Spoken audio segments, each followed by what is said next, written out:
A seemingly ordinary person can achieve extraordinary heights. The difference isn't innate talent, but a mindset cultivated daily. The book, The 5 Elements of Effective Thinking, by Burger and Starbird, doesn't promise magical secrets, but unveils a simple yet enduring system. Understand deeply, learn from mistakes, ask questions, see the flow of ideas, and change yourself. When these 5 elements become habits, they not only help us learn better, but also reshape how we view the world and ourselves. The question then arises: if change is the essential element and all progress stems from small shifts in thinking, to what extent can we, seemingly ordinary individuals, become a more excellent version of ourselves? Part 1: Earth, the Foundation of Thinking, Understanding Deeply. Silas sat in class, his eyes flickering nervously as the teacher returned the test. The red number 58% felt like a dagger piercing his heart. He couldn't understand why he had failed. "I knew everything, just a few small mistakes," Silas muttered, convinced his preparation was sufficient. But that conviction was merely a thin coat of paint, concealing a rotting foundation. He had memorized, crammed fragmented pieces of information, but never truly understood deeply. He thought he had grasped it, but in reality, he was only holding scattered bits, with no central axis to connect them. And then, when a new variation appeared, everything crumbled. Deeply understanding the simple is the first brick of robust thinking. When we touch the very root, the simple suddenly appears with an entirely different weight. An example comes from a music lesson. Tony Camp, a trumpet master, listened to young students perform technically brilliant pieces. They played well, fast, high, full of confidence. But then he had them return to a basic exercise that any beginner knows: a few simple notes. The sounds they produced were naive, nothing remarkable. Then Camp raised his trumpet and played those very same notes, and the room fell silent. Each sound, though simple, resonated as if imbued with a soul. The subtlety in every vibration. The way he shaped music from something everyone considered childish exposed the difference between a true master and someone merely proficient in technique. That is the core. If you want to reach the profound, you must begin by delving into what seems trivial. Learning math, return to algebra. Learning to write, dissect short sentences.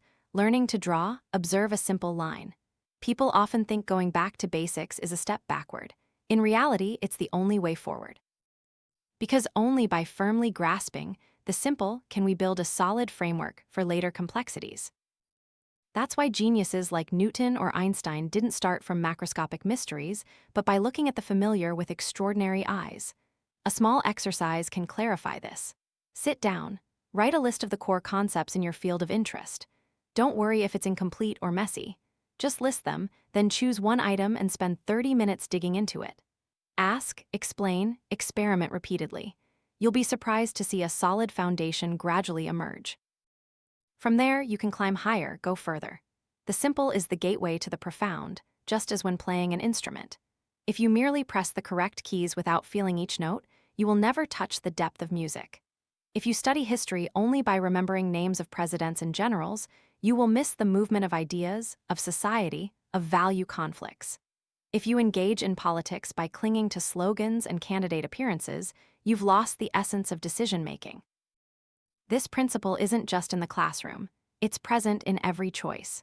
In daily work, when we focus on the roots, the trunk, only then do the branches have a chance to extend. Silas failed because he considered memorization sufficient. But when you begin to practice the simple with rigor and patience, you will realize a truth. The familiar itself conceals many unexplored layers. Each time you return to it, you dig a little deeper, discover another hidden current, and the deeper you go, the more you see a solid foundation opening infinite doors for thought. That is where our journey begins. Return to the first bricks, refine them, lay them firmly, and build from there. Recall the image of Newton sitting under an apple tree during the time of plague that forced Cambridge University to close. The falling apple not only sparked curiosity, but also ignited an entire system of theories that humanity still uses today. When he saw the apple fall, Newton didn't just record that it fell to the ground. He went further. Why did it fall? How did it accelerate? If we knew its speed at every moment, could we calculate the distance it traveled? These questions led to the concepts of derivatives and integrals, the foundation of calculus. And from that very ordinary motion, humanity paved the way for space science, computers, and modern technology. This reminds us that greatness arises from delving into the mundane. If you only stop at surface observations, you'll only have fragmented facts.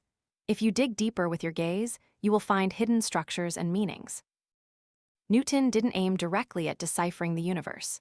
He started with an apple. Moving to the 20th century, John Kennedy declared in 1961 that before the decade was out, America would land a man on the moon and return him safely to Earth. NASA didn't immediately rush into finding a way to land softly. They chose a different goal: crash an unmanned spacecraft into the moon. Ranger 7 slammed into the surface at nearly 6,000 miles per hour. From that impact, they extracted data, gradually refined their approach through 15 repeated tests, which eventually led to Apollo 11's footsteps on the moon in 1969. That is the motto: when faced with an impossible problem, break it down into solvable problems. Instead of circling the unsolvable, choose a small, accessible slice. Delve into it thoroughly, and then gradually expand. Connect each small piece into the full picture. Here's a suggested exercise for you. Try writing down what you think you know. For example, if you're interested in economics, open a blank page and list the foundational principles you believe you understand: supply and demand, equilibrium, maximum profit, free market. After writing, compare it with textbooks with real data, and you'll spot the gaps. Perhaps you only know the term supply and demand equilibrium without understanding the meaning of the horizontal and vertical axes of the diagram. Those very gaps are where you need to dig deeper. And by filling them, you not only gain a piece of knowledge, you're building a comprehensive map of that field. From here, we move to another aspect: discarding complexity to find the essence. Imagine birds flying for ages. Humans used to think flying was due to flapping wings, but the essence of flight lies in the delicate curve of the wing. Air flows faster over the top surface, creating lift. The noisy sound of flapping wings is just a manifestation, not the core. Or in the game, Where's Waldo? You look at a cluttered picture full of characters, your eyes straining to find the boy in the red-striped shirt. If you remove all the distracting crowd, Waldo immediately appears. The difficulty doesn't come from Waldo himself, but from the surrounding clutter. In art, Picasso once drew a series of bull drawings. From an initial detailed drawing, he gradually stripped away layers, removing muscles, shadows, skin details. After 18 steps, only a few curved lines and some oval shapes remained. Yet it was precisely this simplification that made the form of the bull emerge in its purest state, its core strength. That is the essence. We are often mesmerized by noisy complexity and forget the quiet core waiting for us to recognize. The method here is very clear.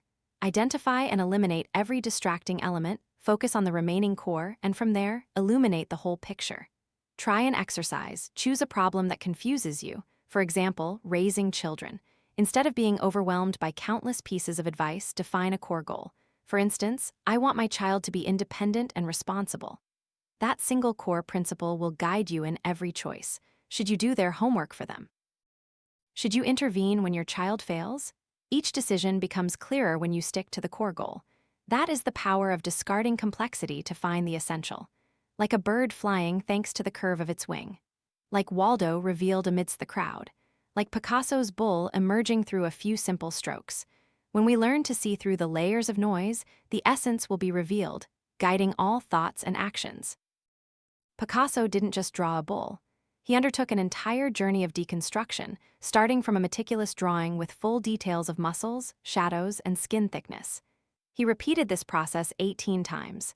Each time he removed a layer, muscles disappeared, lines became flatter, shadows vanished, three-dimensional forms disintegrated. By the final version, only a few curves and oval shapes remained. But it was precisely this ultimate simplification that made viewers recognize the essence, strength, and density of the bull. Only the core remained, and that was everything. People often fear that simplification will lead to loss of truth, but in reality, proper simplification reveals the essential. Life is filled with details, with noise, with superficialities that cause us to lose our way. If we don't have the courage to eliminate, we will never see what shapes the whole. Therefore, when facing a problem, try asking, what needs to be retained if all the accessories disappear? Try a small experiment. Choose a topic, write down a series of elements revolving around it, and then gradually eliminate.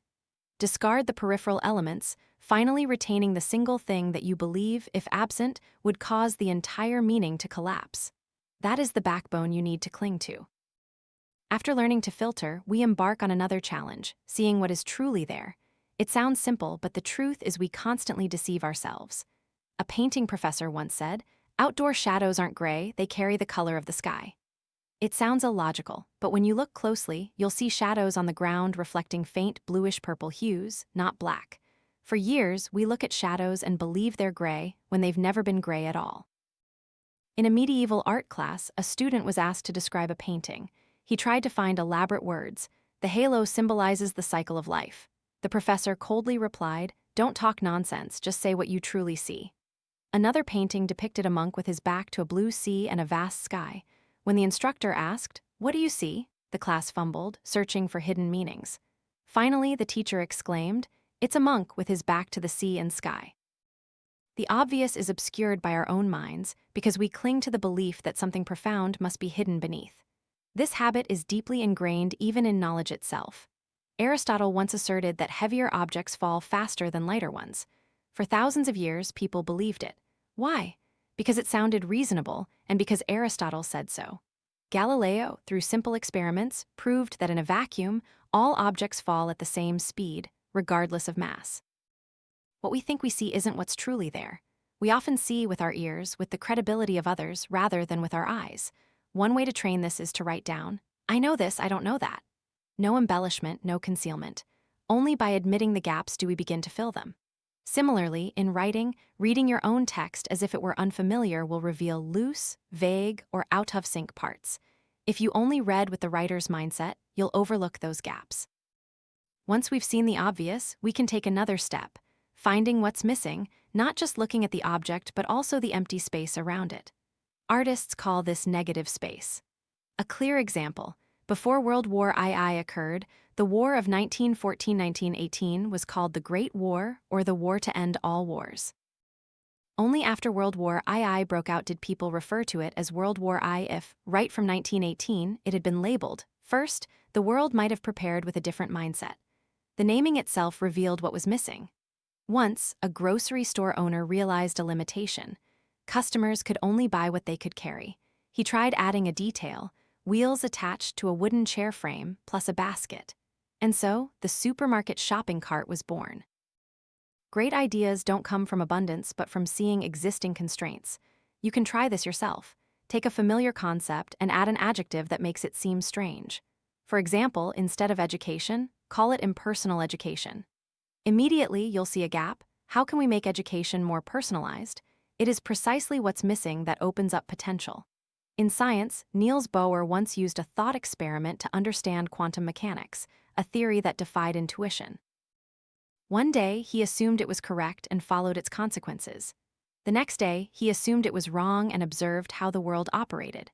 Alternating like this, the results not only helped him accept the theory's validity, but also gave him a broader perspective, accepting wrong assumptions to better understand the right ones. That's also a way of looking at what's missing. When we focus on what isn't there, what's overlooked, we get a chance to open new paths. Truth isn't always in the obvious. Sometimes it hides precisely in the gaps we never thought of. When we learn to look directly at what is present and what is missing, a core principle emerges. If you can't explain it, you don't truly know it. Students often complain, "I understand, I just can't express it." The truth is the opposite. When you can't explain something to someone else, it's a sign you haven't mastered it. Deep understanding means the ability to articulate clearly, to be verifiable, and to be applied to new situations without wavering. The habit of deep understanding helps us set new standards. Not do I know it or not, but to what extent do I know it? What gaps still remain? Each time you return to the fundamentals, you'll find them both simpler and more subtle. Like the trumpet artist, he plays basic exercises but transforms them into music, just like Newton. He observed an apple fall and derived a law that governs the universe, just like Galileo. He dared to question a truth repeated for 1,000 years. Remember, most dangerous errors don't come from what we don't know, but from what we are sure we know but are actually wrong about. Aristotle said heavy objects fall faster than light ones, and all of Europe believed it for 2 millennia. The trap here is authority and repetition. If we rely solely on credibility or familiarity, we will be imprisoned in illusion. The remedy is a question. What evidence do I have for this? If the answer is merely someone said so, then the foundation is not solid. The final challenge in this section is seeing your own limits. Practice making opposing assumptions. For example, if you have strong political beliefs, for an hour, try to see the world from the opposite perspective. Follow the consequences as if it were true. You don't necessarily have to change your views, but you'll better understand why others think differently and why your own views might or might not need adjustment. That's a way of looking at the gaps in your own thinking. When you combine everything understanding the simple deeply, discarding complexity to reveal the essence, seeing the obvious correctly, and examining what's missing, you stand on solid ground. Earth is the symbol of this section. It gives us a foothold, a launching pad. From that foundation, all other thinking can grow, stabilize, and extend far. Try an image. You hold a magnifying glass, then a microscope, and examine a familiar object like a leaf or a drop of water. Suddenly, an entire new world appears. Hidden structures that the naked eye cannot see. Deep understanding is like that. You don't seek the strange far away, you re-examine the familiar. But with the magnification of intellect, each magnification reveals a new layer of meaning in the familiar. What you touch every day contains an untapped treasure. You just need to look more closely, more patiently, more honestly. Once you have that habit, you enter any field with distinct confidence. You know how to find the foundation, build the framework, and from there, create something new. The deeper, the better. Shallow understanding breaks easily. Deep understanding opens paths. Shallow understanding is like standing on sand. Deep understanding is standing on rock. On what foundation do you want to build your house of knowledge or your career? The answer will decide everything. Part 2, Fire, Igniting Understanding Through Mistakes, Failing to Succeed. Everyone fears that word, failure. It rings out like a sentence, like an end. In school, bad grades turn into shame. At work, mistakes are seen as proof of incompetence. Society builds a thick wall, pushing us away from falling. But if we look deeper, we'll see a paradox. It is precisely mistakes that are the raw material for creation. To spark new ideas, to move forward, we need fire. And here, that fire is lit by our errors. The story begins with a small company whose name few remember, Trafo Data. 3 young men, 19 and 20 years old, eagerly brought their intellect to the market. They built a system to analyze traffic data, hoping to turn information into profit, but the product didn't sell. The company died prematurely. If they had stopped there, they would only be remembered as naive startups. But 2 of them, Alan and Bill Gates, carried those scars and moved forward from Trafo Data's ashes. They extracted knowledge about programming, operations, and the limits of technology. A few years later, those lessons became the foundation of Microsoft. Without that initial stumble, there would have been no software empire. The lesson is clear. Mistakes don't erase you, they reshape you. We are taught to avoid errors at all costs, while what we need to learn is how to leverage them. Mistakes are not obstacles, but a map showing which paths are ineffective. Try a different mindset. Imagine that to solve a problem, you need to be wrong 9 times and only succeed on the 10th attempt. If you knew this beforehand, would each failure still be a disaster, or would it simply be a step in the journey, a rung on a 10-step ladder? This is the fail 10 times exercise. It frees you from the fear of being wrong, turning every failure into progress. You can try it now. Choose a difficult problem, write a script, solve a math problem, design a product, and set a goal. I will fail 9 times.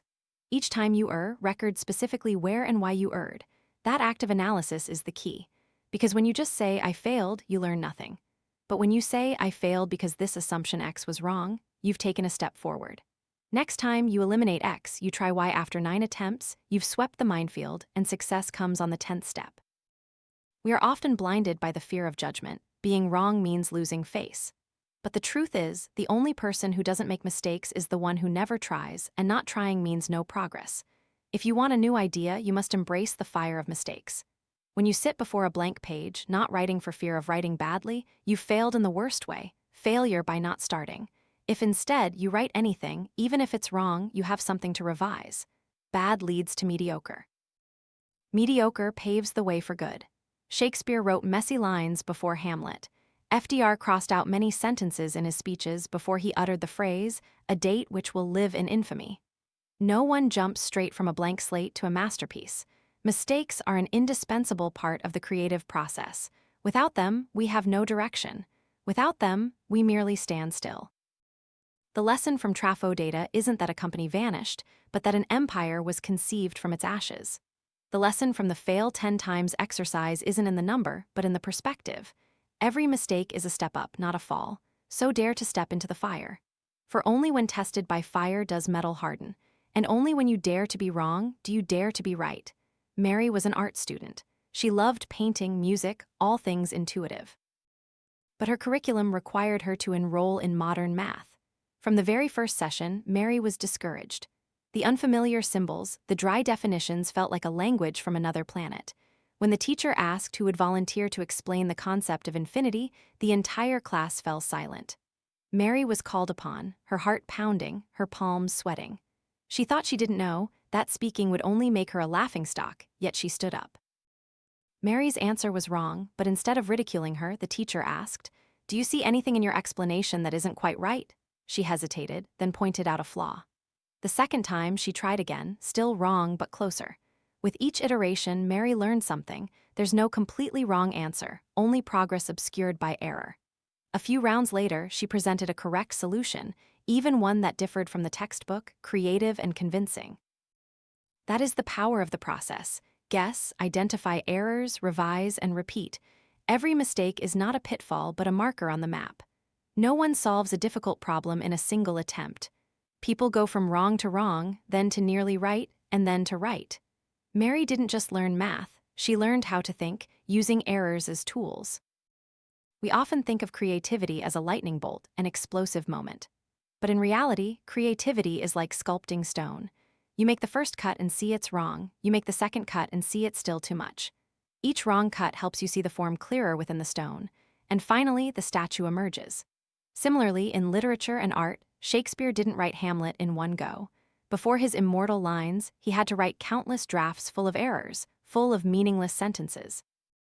They paved the way for the final version. Michelangelo said, "I saw the angel in the marble and carved until I set him free." But he didn't do it in a single chisel stroke. He erred hundreds of times, adjusted thousands of times. A bad draft is the doorway to a good draft, but we often blind ourselves with the fear of writing badly, doing badly, speaking badly. When you're afraid, you stand still. When you stand still, you have nothing to fix. Mary proved that making many mistakes is better than not trying at all. When tackling a difficult task, don't aim to get it right immediately. Aim to make mistakes, then write down, "What was this mistake? Why did it happen?" From there, you have a path to correction.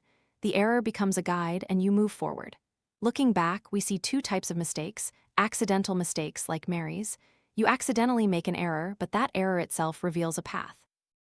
Or answering the right question incorrectly.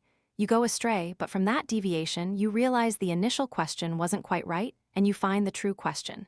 Each type of mistake contains a seed of progress. Without mistakes, there would never be a seed. When you step out of the classroom, that lesson remains true in your work, when writing reports, giving presentations, planning projects. Errors are inevitable. The difference lies in whether you deny them or exploit them. Mary chose to exploit them, and she transformed a frightening experience into a creative moment. We can too. A playwright like Shakespeare didn't jump straight to immortal lines. Before his immortal lines, he had to draft countless manuscripts, experimenting with clumsy phrases, rambling dialogues. Each flawed draft became the fertile ground for the seeds of ideas to sprout. A bad draft isn't waste. It's the soil that nurtures a good draft. Modern history also offers clear examples. On December 7, 1941, Japan attacked Pearl Harbor. President Franklin D. Roosevelt drafted a speech to deliver before Congress. In the first draft, the opening line read, "A day that will live in world history." This sounded smooth but lacked impact. Roosevelt revised it to, "Will live in infamy." Just one word, but it transformed the entire tone. Infamy, dishonor, wrongdoing touched the hearts of the American people, embedding itself deeply in collective memory. To achieve that phrase, he had to cross out, retry, make mistakes, and correct. The right sentence is born from a series of wrong ones. This is the pattern in all creative fields, emerging through a chain of failures. There would be no Shakespeare without rough drafts, no Roosevelt without discarded, lackluster speeches. No Michelangelo without thousands of misdirected chisel strokes. What we see is only the final result, the play, the speech, the statue. But behind it lies a vast graveyard of mistakes, and it is that graveyard that produces masterpieces. Even in scientific thinking, many advancements come from correctly answering the wrong question. A researcher might find an excellent solution to a problem, only to realize that the problem itself wasn't important. But in doing so, they identify a new, more correct, more profound question. The error redirects attention, opening paths no one had seen before. So, when you find yourself not knowing where to start, the advice is, don't sit idle before a blank page. Write anything clumsy ideas, naive phrasing, half-baked solutions anything is better than nothingness. Because from that pile of words, you have something to cross out, to rearrange, to spot errors. A bad text can be refined into a decent one, but a blank page is just emptiness. Try this. When preparing a speech, instead of waiting for perfect inspiration, write down the first lines, accept that they might be bad, then reread, find errors, and adjust. The feeling of badness is no longer a failure but a starting point. Shakespeare left behind dark ink marks, crossing out entire pages. Roosevelt revised his manuscript word by word. That is the proof. Greatness is not born from blank spaces but from the density of errors. If you treat mistakes as an enemy, you'll be exhausted. If you treat them as a guide, you'll go far. Mary learned that in her math class. Shakespeare and Roosevelt proved it in art and politics. You can also practice it every day, writing an email, drafting a plan, doing a calculation. Make mistakes, then listen to what the mistakes tell you. Mistakes are not silent, they speak. This direction is a dead end. That assumption is wrong. This sentence lacks power. If you are brave enough to listen, mistakes themselves will show you the way. There are days when everything goes awry. You plan meticulously, but the project falls apart. You prepare a presentation, but the projection fails and the audience is silent. We often call it a bad day, and the natural reaction is to erase, deny, forget. But if we listen, a bad day is also a lesson. Treat it as a lab. After such a day ends, write down what went wrong and what it taught you. It's in those ashes that you pick up embers that can ignite the next time. Another method, exaggerate to expose errors. Suppose you have a hypothesis but haven't clearly seen its weaknesses. Push it to the extreme. Imagine it expanded 100-fold, 1,000-fold. Then, the flaw will become evident. If your argument is that everyone should do X, imagine the whole world doing X. What happens? From the exaggerated situation, you see structural cracks that weren't visible at a small scale. And once you've seen it at the extreme, you return to examine the original version. Often, the error was there from the beginning, we just weren't perceptive enough to notice. Sometimes, mistakes need to be made intentionally. Deliberately try an approach you suspect is wrong. Why? Because you're unsure which path is right. If you only stay within your comfort zone, you'll remain in the old loop. A deliberate wrong turn can reveal a new path, just like a scientist testing a hypothesis he knows won't hold up. But when it collapses, he sees a crack leading to an underground stream of other ideas. All these methods require a fundamental shift in mindset, a new frame of reference for failure, no longer viewing it as shameful, no longer avoiding it, but seeing it as a sign that you are thinking, that you are progressing. If you've never made a mistake, it means you've never tried anything outside the familiar. But if you do make mistakes, you're stepping into new territory. Remember the image of fire. Fire both destroys and tempers. Metal hardens through fire, ideas brighten through fire. If we want to think effectively, we must accept the fire of failure. Not to be burned up, but to be reshaped. Try setting yourself a challenge, choose something you're afraid to get wrong, then deliberately do it, record the errors, dissect them, learn, and repeat. You will see the fear diminish and your adaptability increase. Every mistake becomes a stepping stone. The bottom line is this: don't stand still. Standing still is the real failure. But if you dare to fail, it means you are moving. And when you move, fire illuminates the way. Though initially just small embers, they will eventually become a blazing light. Part 3. Air. Creating questions from nothing, becoming your own Socrates. Socrates once said, "An unexamined life is not worth living." He was not famous for giving answers, but for constantly asking questions, forcing people to confront the contradictions in their own words. Questions, not answers, are the tools that peel back layers of sophistry. And we too can become our own Socrates by cultivating the habit of generating questions from thin air. We often consider an answer to be the end point. When someone asks, we reply, and that's it. But in reality, every answer should only be the beginning of a new question, like a sprouting seed. The sprout then produces branches. A good answer doesn't close an inquiry but opens up a network of other questions. Recall Mary from the previous story. That art student found a unique solution to infinity in mathematics, but what guided her wasn't the first answer. It was her asking herself, is this solution correct, and is there another way to express it? That took her further. New questions arising from wrong answers became stepping stones.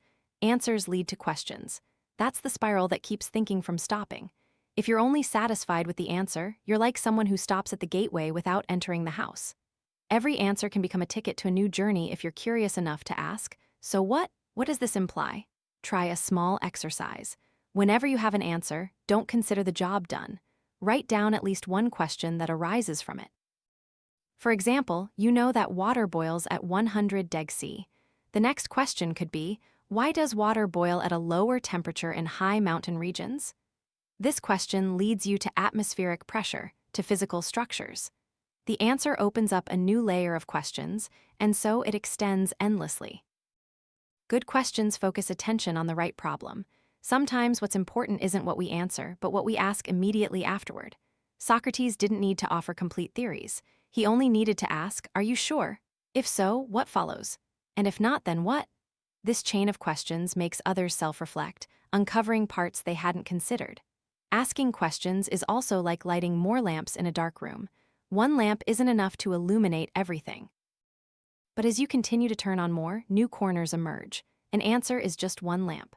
A new question is the switch that turns on more light. Look around your daily life. When you think you're done, that's precisely the time to ask one more question. If you've solved a math problem, ask, is there a more concise way to solve it? If you've completed a project, ask, are there any untested assumptions here? If you finish a book, ask, what didn't the author say, and what else do I want to ask? By transforming answers into questions, you not only delve deeper into a field, but you also cultivate a habit of never letting your thinking fall asleep. And it's this habit that keeps the mind alert, flexible, and ready to reach for new things. Each question is like a spark. You touch it, and your mind lights up.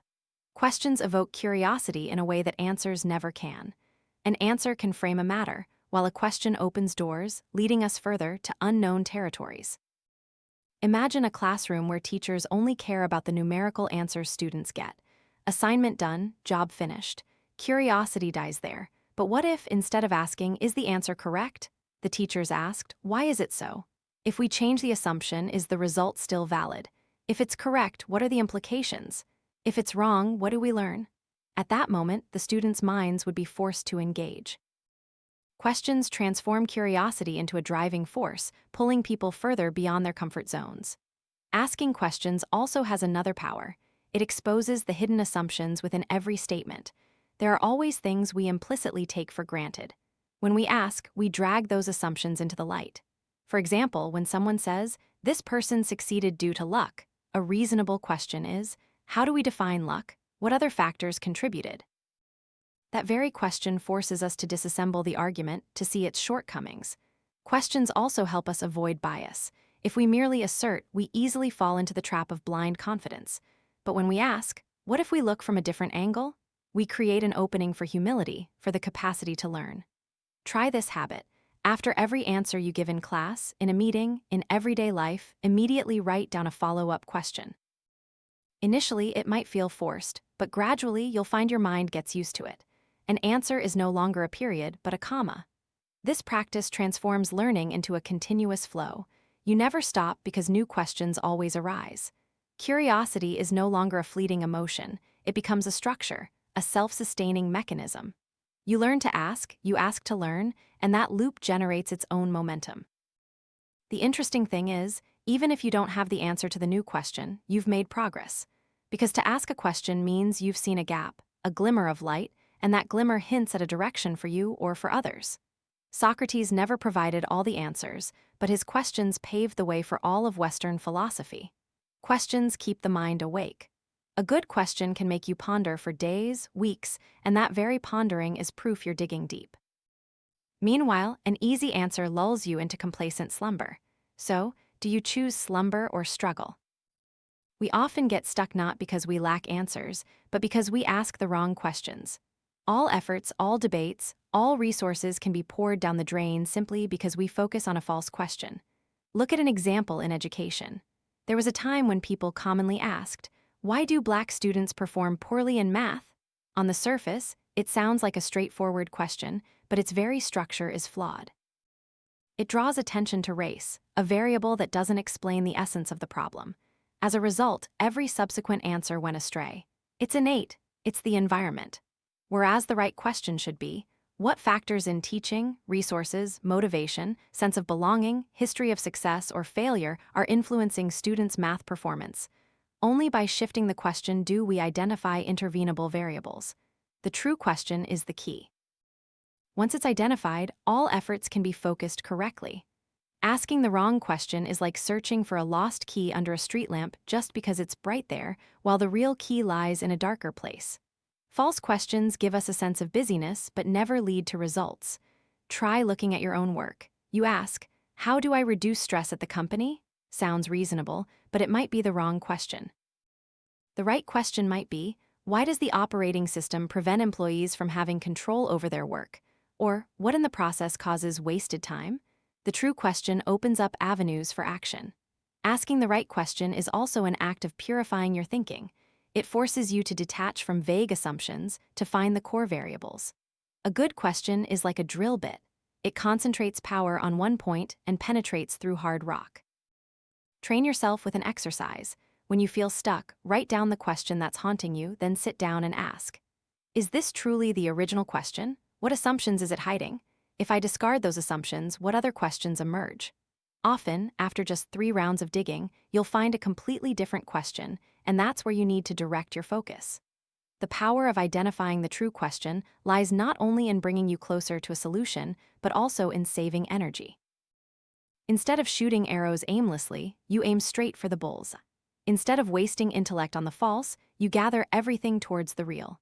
The right question clarifies understanding and directs attention to crucial characteristics. That's the art Socrates practiced all his life, not letting himself or others drift along with false questions, but patiently pursuing the root.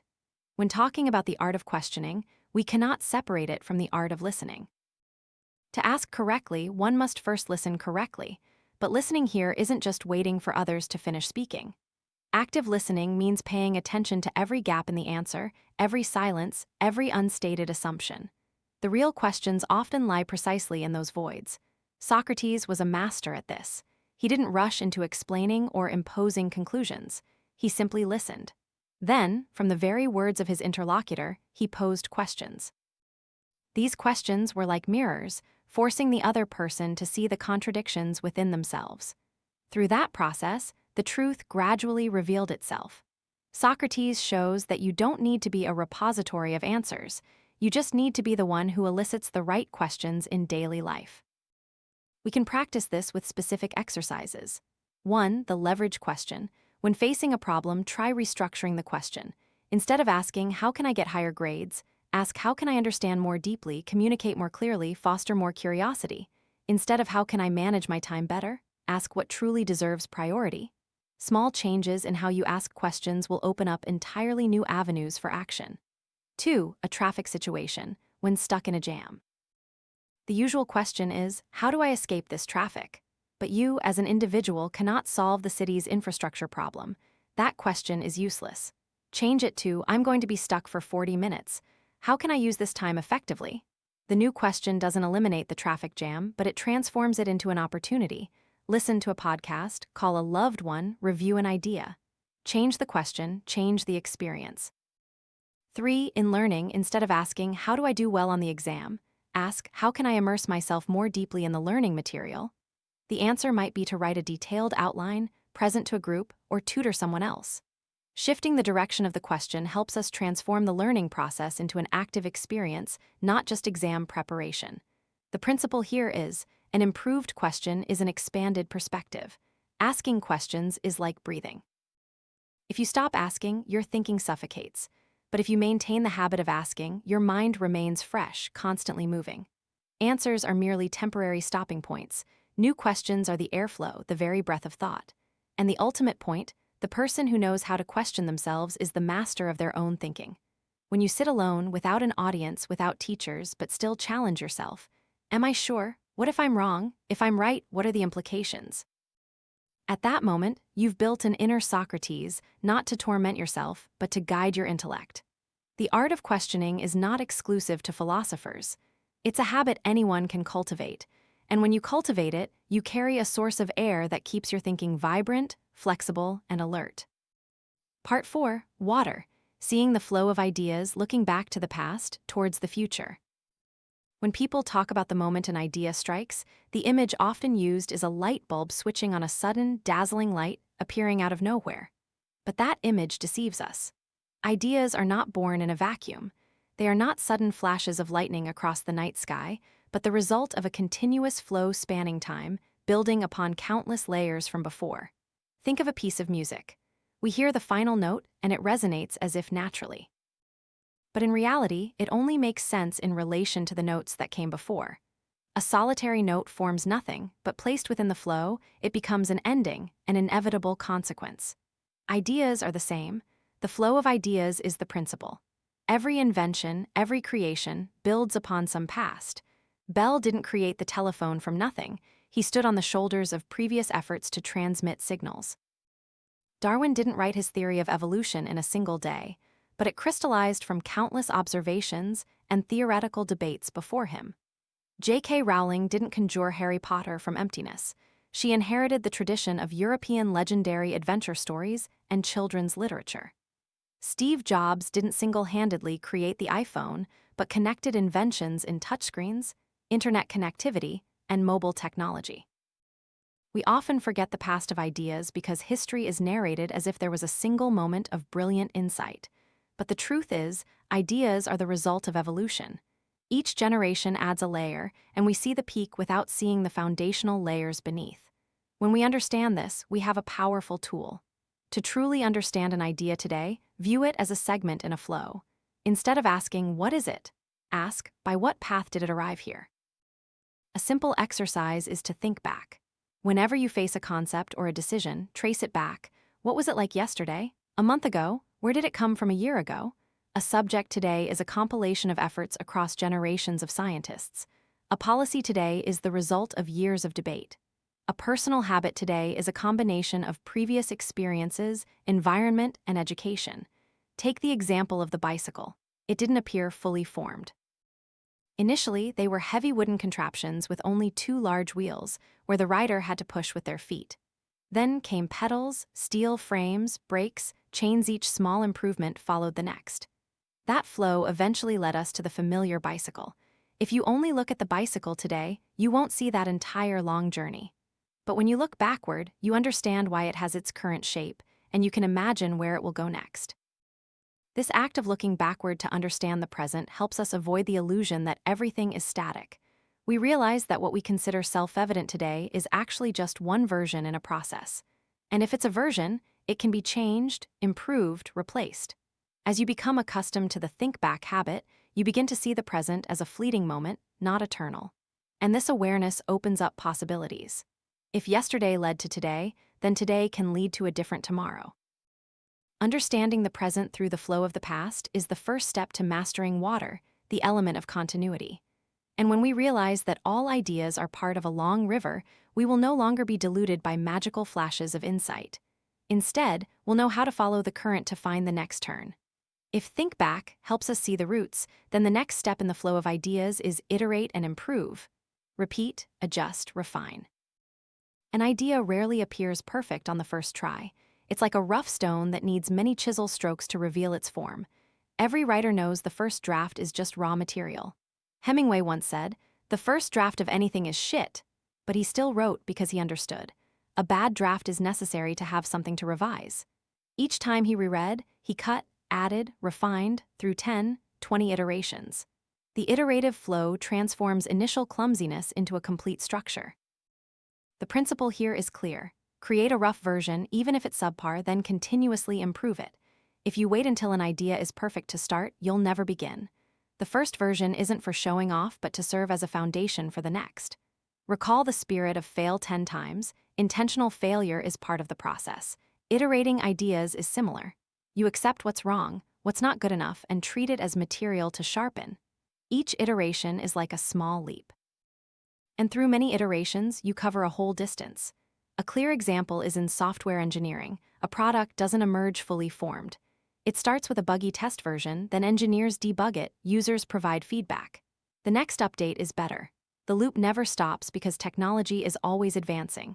So, how to practice? Choose an idea, an essay, a design, a plan. Create the first version as quickly as possible. Don't strive for perfection. Then look at it with a critical eye, mark down the weak points, fix them, and repeat the process. You'll see that each adjustment makes the idea brighter, more coherent. The first draft is never perfect, but it's an essential starting point. It's like the headwaters of a river, still mixed with sand, but without it, the river wouldn't flow. Relating this to life, when we plan to open a store, make a video, or learn a skill, we are often held back by the fear of not being good enough. But if we never begin, the flow will stagnate. Allow yourself to create a draft, and the water will find its own path, as long as we are willing to iterate and revise. Iterate and improve reminds us that progress doesn't come from one giant leap but from thousands of small steps, and each step requires a first draft. The flow of ideas doesn't just repeat, it also expands. Once you have an idea, assume it can extend in other directions. This is the principle that views expansion as inevitable, not accidental. Take the example of the mobile phone. Initially, it was only used for calls. Then it expanded to sending messages, taking photos, accessing the internet, becoming a pocket computer. Each function didn't fall from the sky, but was a branch growing from the main trunk. If you look at any product, any idea, you can ask, what else can it become? And there's almost always an answer. The exercise here is simple but powerful. Choose a familiar idea and force yourself to think of at least 3 directions for expansion. For example, a book isn't just for reading. It can become a course, a podcast, a discussion club. Forcing yourself to find new branches reveals overlooked potential. Parallel to expansion is improve it. Assume that every existing idea contains flaws or shortcomings. The question isn't, is this wrong? But where is it wrong? What's missing? How can it be better? This assumption opens a path for us. The hardest part is overcoming the bias of what's currently working. When something is functioning, we often assume it's stable, sufficient, but that very assumption blinds us. Only when we dare to believe that even what's working isn't perfect do we find better solutions. Think of the light bulb. When Edison created the incandescent bulb, it was a miracle, and the whole world was satisfied. But if we had stopped there, we wouldn't have fluorescent lamps, we wouldn't have LED lights. What's working well doesn't mean it can't be replaced. Improvement is also the foundation of creativity. We don't always need a completely new idea. Sometimes, just an adjustment, an addition, a small branching off can change the whole system. Try asking yourself, can what I'm using, believing, doing be better? And more importantly, how can it be better? Don't let satisfaction blind you. Extend it and improve it together create flexibility, opening new branches and sharpening old ones. A river doesn't just flow in one path. It branches, it cleanses itself, it finds better routes, and thinking must be the same, expanding and improving, never stopping. The flow of ideas is never closed. The world is always under construction. No solution, no concept, no standard is permanent. Everything is just a temporary version, awaiting refinement or replacement. Try looking back at the past. There was a time when smoking was considered stylish, a sign of sophistication. Advertisements were full of doctors holding cigarettes. Today, we look back and find it ridiculous, even indignant. The question is, what were they thinking? And this question is also a reminder for the present. Surely there are things that future generations will look at us and ask the exact same thing. The exercise here is straightforward. Choose a habit, a norm, an opinion that society considers normal today.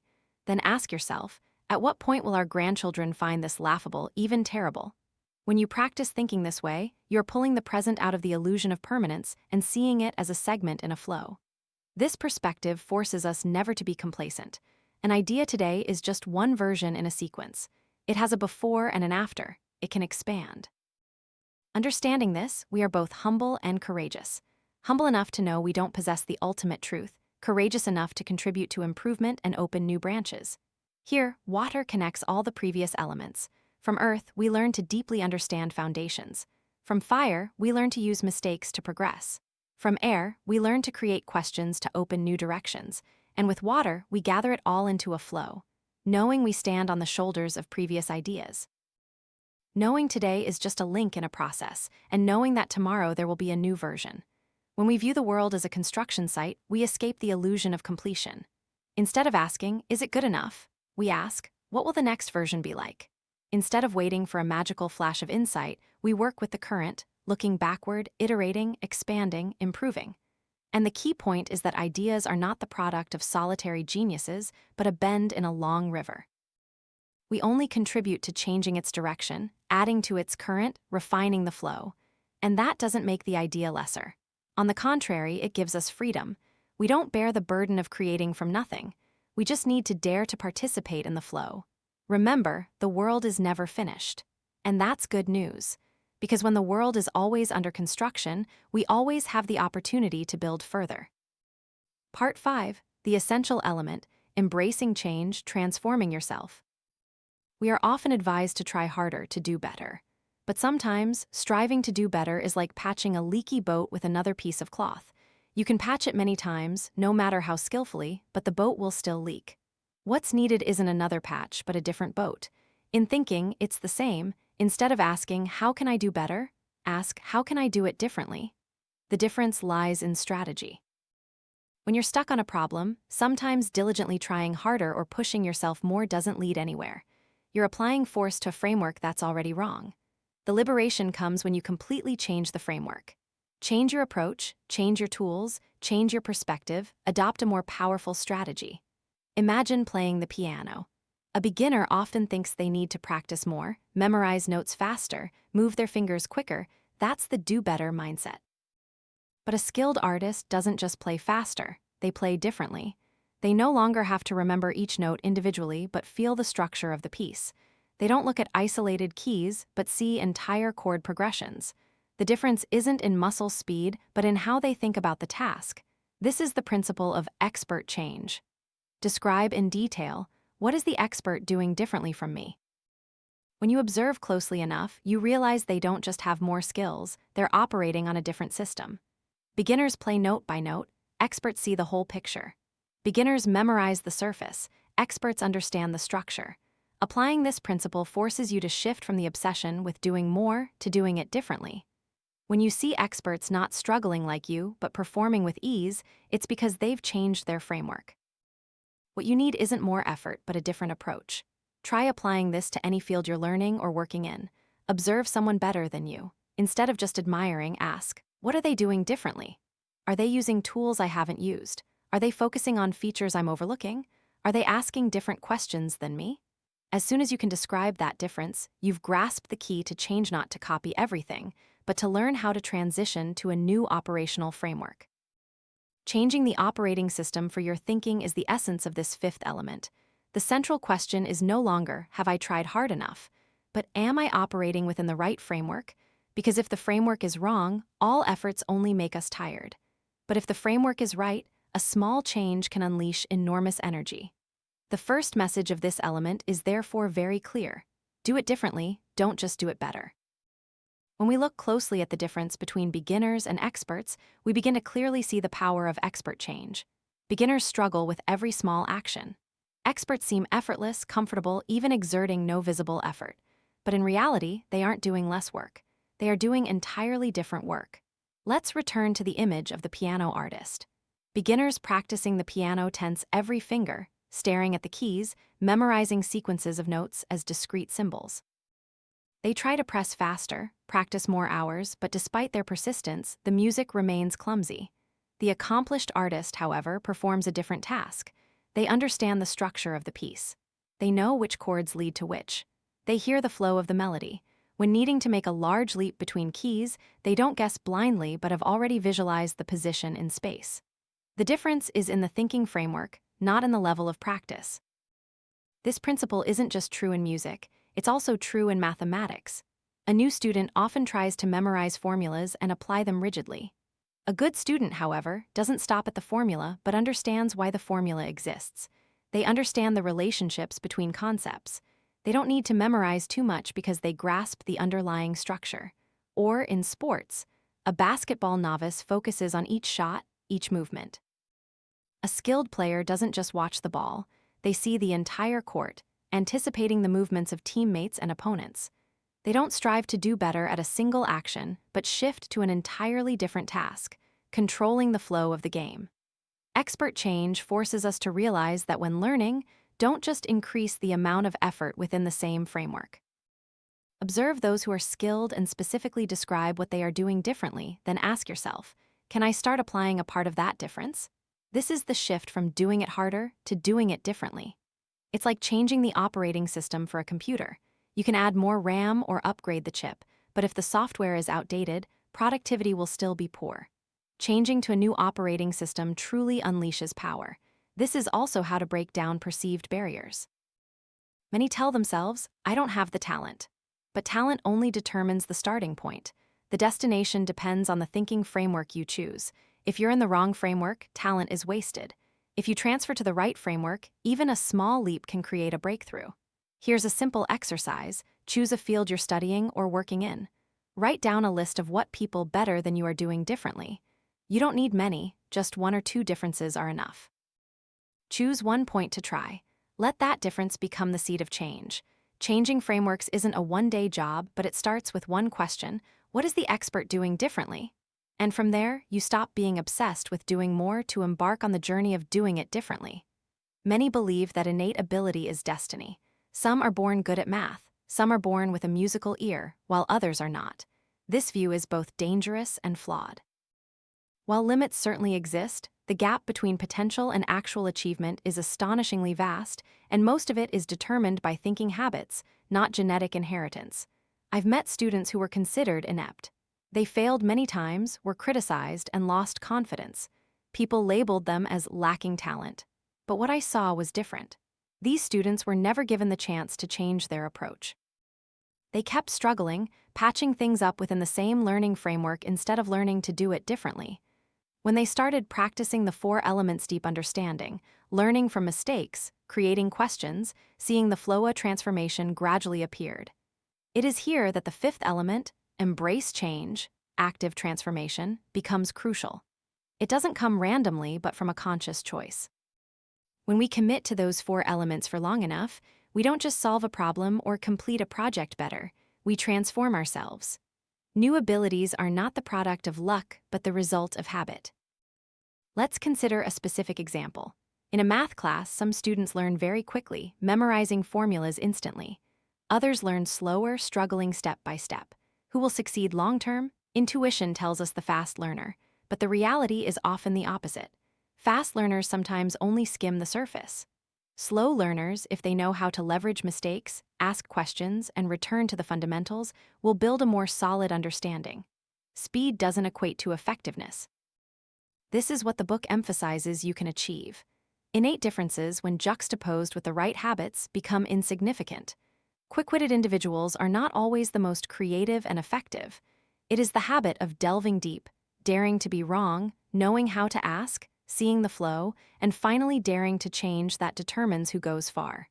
We often underestimate the power of habit. But look back, every step forward for humanity has come not just from innate geniuses, but from millions of people persistently changing their way of thinking, their way of doing things, changing their framework. Not just increasing effort, that's where true difference is formed. So when you tell yourself, I can't, correct it to, I haven't changed my approach yet. Because as soon as you shift your framework, the distance between you and success shortens. The 5th element doesn't promise that all limits disappear. It merely proves that true limits are rarely innate. More often, they lie in the thinking framework we haven't dared to change. There's a story I often recount about Lee, a friend determined to change his lifestyle. Initially, he plunged in with an iron will, forcing himself into diets, high-intensity workouts, abandoning all old habits. After a few weeks, Lee was exhausted and gave up. But next time, he chose a different path. Instead of forcing himself, he gradually changed, replacing heavy, oily dinners with lighter meals, adding a short morning walk habit. After a few months, Lee no longer felt coerced. Change had become a part of his life, no longer a temporary campaign. That is a reflection of what we are discussing. When the 4 elements earth, fire, air, water are incorporated into daily habits, they are no longer fragmented techniques but become an intellectual identity. You don't just solve a problem better. You become the kind of person who learns easily, creates easily, adapts easily. This is the deeper meaning of transform yourself. Change is not an immediate achievement, but a process of making effective thinking a default way of living. Just like Lee no longer forced himself to diet, but simply ate healthily because that had become his new identity. Once you assimilate these 4 elements into your life, the consequences don't stop at work or study. It expands to how you shape yourself, clarifying your values, beliefs, and ethics. Effective thinking not only solves problems but also answers the question, who am I? Just as Descartes once said, I think, therefore I am. Here, cultivating effective thinking brings you to the point. I change, therefore I continue to evolve. At that point, you are not just an isolated individual, but also an ideal citizen of the community. A volatile world needs calm voices that can see the long term, ask the right questions, dare to try and err, build on foundations, and know that all ideas are just versions in a flow. Living by these principles, you contribute to creating an impact beyond yourself, from family to community to a global scale.